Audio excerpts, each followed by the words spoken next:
Good morning, David. Hi, Jason. Hi, Katie. There's just a different tone. See the difference there? Yeah, I enjoyed that. And she went with the legal name. Yes, she did. Good Call me morning, Jason. David. Yeah, Jason. Have you recovered? We were talking about this earlier before we get into the Kings here. Have you recovered from what I am sure was a completely obnoxious and overdone Halloween experience last night? Well, have I recovered? Not quite. No. Was it completely obnoxious and overdone?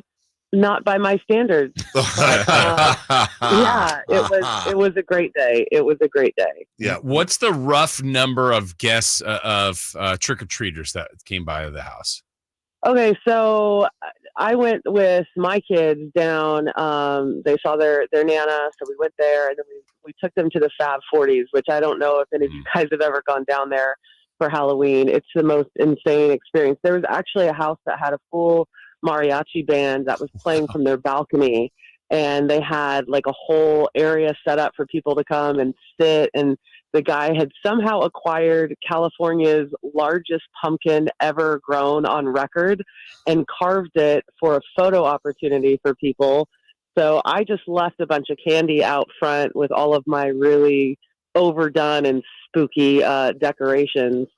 And I did get a lot. It was all gone for sure. And my Ring camera was going off like crazy. Oh, you left the bowl out? You left the honor bowl? Oh, boy. Yeah, I left two big buckets out of candy, and I put signs in there, and it was like, don't be greedy or lose your fingers. And I had some chopped off severed fingers on there. Did you maybe say something about, I have a Ring camera and I'm watching you? Yeah, well, it obviously doesn't matter because some degenerate stole the fingers off of the poster. Did you get it on camera? No, it's like weird how Ring works sometimes. So yeah, I don't know. Well, it's not like I'm going to be able to track them down for my severed fingers. Also, I've always struggled with this, and I'm not coming out on one side or the other. I'm just presenting the question. Let's be clear about this. You usually come out on one side, yeah. Okay, listen. How are we on going to different neighborhoods?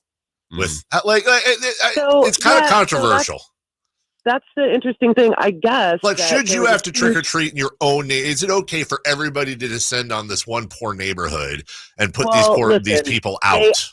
They advertised it on the news and had shuttle buses to bring people from other neighborhoods there.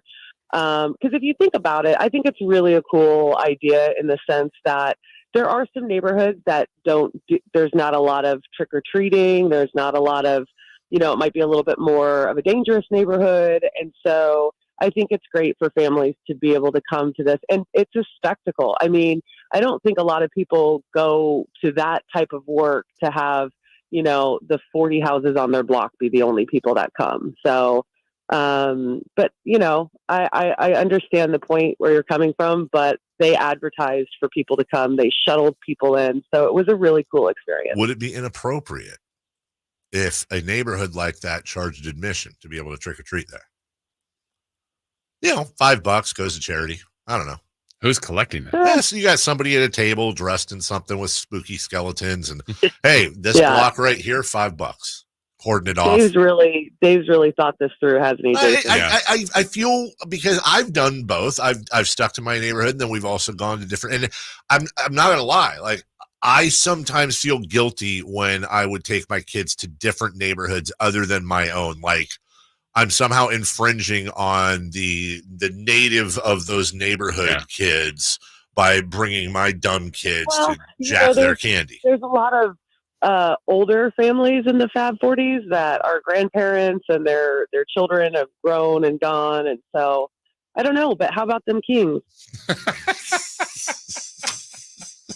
Well, it's going to be a scary situation tonight in San Francisco without De'Aaron Fox. I asked Jason this question earlier. I'll ask you the same. Acknowledging that there's always a way, and also acknowledging your eternal optimism, Katie, give me the realistic path for a Kings victory tonight in Golden State after they lost at home with De'Aaron Fox, now not having De'Aaron Fox? Well, I think a lot of people would have thought that there wasn't a realistic path for, coming out with that win against the Lakers in overtime with both Domantas Sabonis fouled out and De'Aaron Fox not playing after spraining his ankle. Do you think the Lakers are as good as the Warriors? I'm asking. I think they're both highly like, like they're title contending teams. They're high in the Western Conference. They're difficult each in their own right. But I don't know exactly what Mike Brown's going to do yet.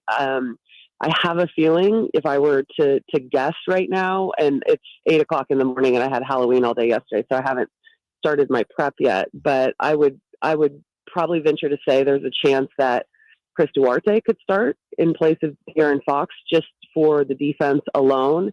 And when you think about it, oh, he's not a true point guard, like maybe Davion should start, like whatever. I think that he is such a versatile player. And when you have Domantas Sabonis, who really the offense runs through him anyway, I think that is a possibility. But it's not going to be easy.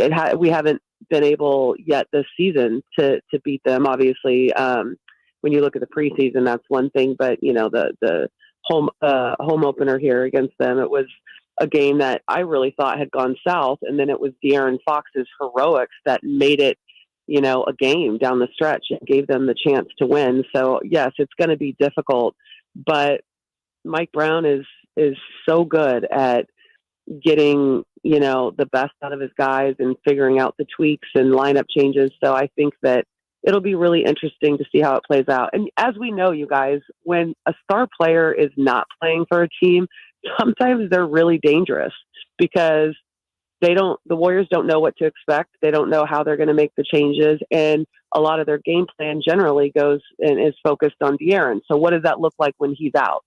They don't really know yet. Katie, on the other side of things, so we know Fox is out, as you said. What's different the last time that they played, though, Chris Paul will now go to the bench. Draymond starts. Kings have seen that group as at least Draymond before. How do you think the game will be different from the Warriors' perspective with Draymond as a starter and Chris Paul off the bench? Well, I think defensively they're going to be a lot better. So the Kings need to be aware of kind of what Draymond brings to the table defensively. I'm really, really curious to see what this looks like. I think every NBA, fan and member of the media is curious. And that's been the main question since Chris Paul was signed, or when he came to Golden State. And to be honest, and I've said this before, I never thought that we'd get to training camp and Chris Paul would still be on that roster. I thought there would be a move because I just didn't see how he fit, long term. Now, granted, he was really, really good when we played them and did exactly what he's always been great at. He ran with the first unit. He ran with the second unit and really kept them organized. When you look at the kind of the young guys that they have and Moses Moody and Jonathan Kuminga, like when they go to the bench, there's a lack of kind of experience there and things can get a little crazy in the sense of, turning the ball over. So I think that Chris Paul is going to do really well in that second lineup, but we're also going to see him run with the majority of the first unit at times as well. Any chance you can tell that crow to shut up? I know. We're doing a radio show. Yeah, it's brutal. I guess they don't like my take on Draymond and Chris Paul. Give us your thoughts on Kevin Huerter, friend of the show. We love him, but also has struggled. And it appeared in that last game. Look, he hit that huge shot in overtime. Katie, it just seems like his shots, we talked about it. When you're in a slump in baseball, for example, we use that example. You're hitting line drives right where people are. And when you are on fire in baseball, you're going to hit a weak ground ball, but right where the fielders aren't. And it feels like Kevin's kind of in that mode. His shots are in and out, in and out, in and out. He nailed that one in OT, as we said. And it also seems he's been far more active on defense. Do you see all this as kind of a Mike Brown, Kevin Huerter growing pains moment where he's going to come out better than he was? Well, first of all, I love when you use baseball analogies with me. I know, because you're a huge baseball person. It's right up my alley, for sure. Yeah. I will say this about Kevin Huerter. I think he did not have a good preseason, which, again, does that matter? We have to really think about, does that matter? And then when you look at the first two games, struggled a bit. This was a really important game against the Lakers in terms of Kevin Huerter kind of working through his slump and coming out. You're right. His shots look good for the most part. Defensively, he's really trying to up his game in terms of being more active and, most importantly, more physical, which is something that Mike Brown has said on numerous occasions. He wants this team's identity to be running and being physical. And so with that comes some growing pains and an adjustment phase in terms of what is expected from you and how you can play more physical without fouling. So the defensive side of the ball, I'm not as worried about, because I think that will come with time. And we have to be realistic about what Kevin Huerter's kind of limit is, or his sky, when it comes to, he's never going to be a lockdown defender, but he's long and he's mobile. And so it's about him figuring out how to be more physical and more active on the defensive end without fouling. I think that will come, but it's going to take time. But his shooting, it was an important game for him to find his shot, to be more active, to get a little bit of confidence in him. And we know, you guys, what he is capable of. I find it odd in sports how, somebody can be a 40% 3-point shooter, and then they can have a slump of 2, sometimes 4 weeks where it just doesn't look right and he's not scoring or shooting the ball like we know that he's capable of. And then it's like, oh my God, this guy is terrible. It's the end of the world and he needs to go to the bench and this and that. Like, that to me is kind of absurd, because it's not like he's a rookie. We know his history in this league and what he's capable of. So I'm not worried about Kevin. I think that he's going to be just fine and he's going to find his groove. And I think the Lakers game went a long way to gaining some confidence. Katie, what's your best guess as to how long the timetable is for Fox? Well, I said it on the broadcast, and I can't remember what game it was, or what season it was, rather, where he had that really bad grade 3 high ankle sprain. And I know this from my, long history of playing.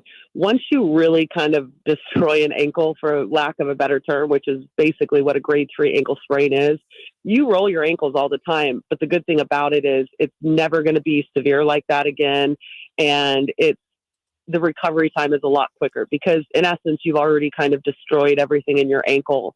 So it's not like you're ripping through a bunch of stuff and it's the first time. So I'm obviously not a trainer, but I think that Fox, traditionally, if you look at his injuries, even that grade 3 ankle sprain, he was back way earlier than the time frame that they had given initially. So I know that he would love to play in Houston, because that's where we go after this Golden State game. And that obviously is where he's from. And our only 2 games in Houston are, coming up on that trip. But I would venture to guess that, easily he's going to miss 3 games, and then he'll be working his way back in from there. But hopefully it's a small amount of time. But I think it's important for him to be really careful. It's so early in the season. They want to make sure that this isn't going to be a lingering problem all season. And when you look at what the Kings were able to do last season, you guys, it completely was on the shoulders of the fact that they did not have serious injuries and time missed. Last thing, what do you think of the Chase Young acquisition, and will that help the 49ers line really make up for these 3 losses in a row? I'm sorry, you cut out. I said, what did you think of the Chase Young acquisition for the Niners, and how's that going to help the line after they lost 3 in a row? Yeah, Dave, I love you sometimes, and mostly just despise you. Yeah. Hey, how are you Packers? I haven't had time to watch them. Gotcha. Okay. Yeah. But I have watched a lot of 49ers, actually, which is crazy. And that game against Cincinnati was brutal. Yeah. And it just shows you, what's the time frame for your guys' QB on his return? He's fine. Don't worry about our QB.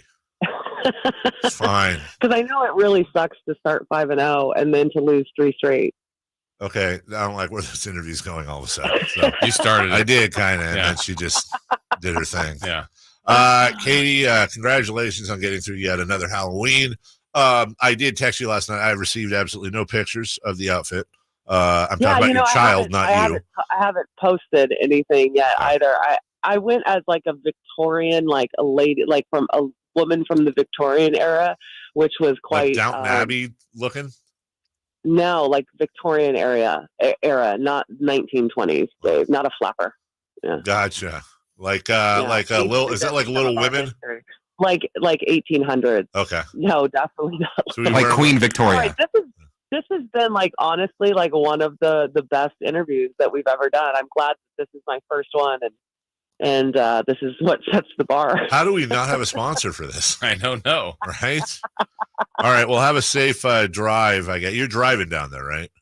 Yep. No, my helicopter is in the shop. Are you staying down there? Or are you coming back tonight? Nope. Come back after the game, and then it'll be Halloween decorations put away tomorrow, and then leave the next day. So. And when do the Christmas decorations go up? Look at our travel schedule, and then we'll figure it out. All right. Well, good luck tonight. Have a good call. All right. Bye, guys. Bye. See ya. Holiday decorations going for like 3 days. I'm telling, like when she gets back from the trip, and it's going to be obnoxious. She's gonna have like a whole manger, whatever that is. Yeah. And the stars, and she is not all there, but we love her. Kayte Christensen, analyst for your Sacramento Kings TV, and you will see her in action tonight. Also, the voice of Gary Gerald will take you all the way through Kings Warriors tonight, right here in your home of the Kings, Sactown Sports. In the meantime, I want to remind you it's Wing Day Wednesday.